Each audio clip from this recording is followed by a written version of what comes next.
দুর্গাপুরের সিটি সেন্টারে অবস্থিত ভগৎ সিং ক্রীড়াঙ্গনের পরিকাঠামো পরিদর্শন করে সন্তোষ প্রকাশ করলেন সিএবি সভাপতি তথা প্রাক্তন ভারতীয় ক্রিকেট অধিনায়ক সৌরভ গঙ্গোপাধ্যায়। তিনি ঘোষণা করেন, স্টেডিয়ামে ড্রেসিং রুম সহ সামগ্রিক পরিকাঠামোগত উন্নয়নের দায়িত্ব নেবে cricket association of Bengal. Sourav Gangopadhyay আরও জানান, ভবিষ্যতে স্টেডিয়ামে নিয়মিতভাবে সিএবির পুরুষ ও মহিলা ক্রিকেট প্রতিযোগিতা আয়োজন করা হবে, যা দুর্গাপুরকে বাংলার ক্রিকেট মানচিত্রে আরও গুরুত্বপূর্ণ জায়গায় তুলে ধরবে। দুর্গাপুর ক্লাব সমন্বয়ের উদ্যোগে আয়োজিত স্পোর্টস কার্নিভালে শেষ দিনের পুরস্কার বিতরণী অনুষ্ঠানে উপস্থিত ছিলেন তিনি। তার এই ঘোষণায় স্বাভাবিকভাবেই উচ্ছ্বসিত দুর্গাপুরের ক্রীড়া মহল এবং প্রশাসন।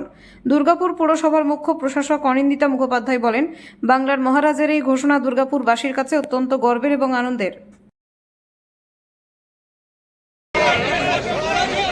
সমস্ত প্রেস মিডিয়ার উদ্দেশ্যে অনুরোধ করছি, আপনারা সামনে সোফাতে বসে যান। রাজাদা, আমাদের প্রেসিডেন্ট সন্দীপ দার রিকোয়েস্ট, আপনারা সবাই সামনে বসে যান, একদম সামনে। সমস্ত প্রেস মিডিয়া করুন তো, আমাদের যারা বাউন্সার রয়েছেন সিকিউরিটি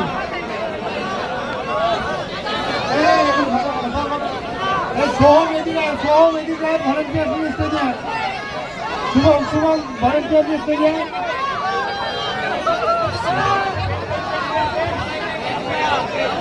শুভম তাড়াতাড়ি করলে 10 জন চলে, 10 জন তাড়াতাড়ি স্টেজে।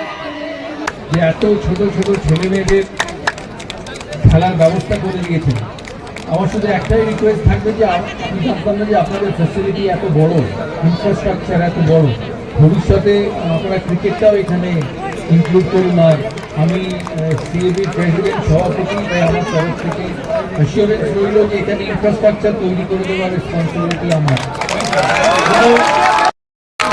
কোনো অর্থ লাগবে না, সিএবি সমস্ত কিছু নিজের তরফ থেকে এখানে practice wicket, match wicket, dressing room সমস্ত কিছু তৈরি করে দেবে, যাতে আপনারা এখানকার ছেলেদের মেয়েদের, এখন মেয়েদের ক্রিকেট তো আরও বেশি পপুলার, তাই তাদের খেলার সুযোগ করে দেওয়া।